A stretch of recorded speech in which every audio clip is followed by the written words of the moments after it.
नमस्कार मंडळी, चला बनवू अख्खा मसूर. कुकर घेतला, त्याच्यामध्ये 2 ते 3 चमचे तेल घातलं. त्यानंतर 2 मोठ्या आकाराचे कांदे बारीक चिरून घातलेले आहेत. ते चांगले परतून घ्यायचे. लालसर रंग येईपर्यंत असं परतून घ्यायचं आहे. त्यानंतर ठेचलेला लसूण टाकला. त्यानंतर त्याच्यामध्ये थोडी हळद, धनेपूड, लाल तिखट आणि घरचा काळा मसाला घातलेला आहे.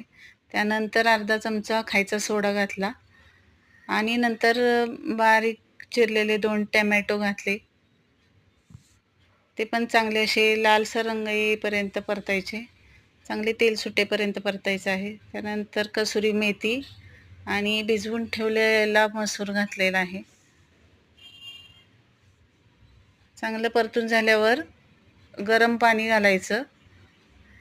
अर्धा ग्लास गरम पाणी घातलं आणि चवीनुसार मीठ घातलं. नंतर कुकरचं झाकण लावून 2 शिट्ट्या काढल्या आहेत. बघा कसा तयार झाला आहे अख्खा मसूर. ढाबा स्टाईल अख्खा मसूर तयार आहे.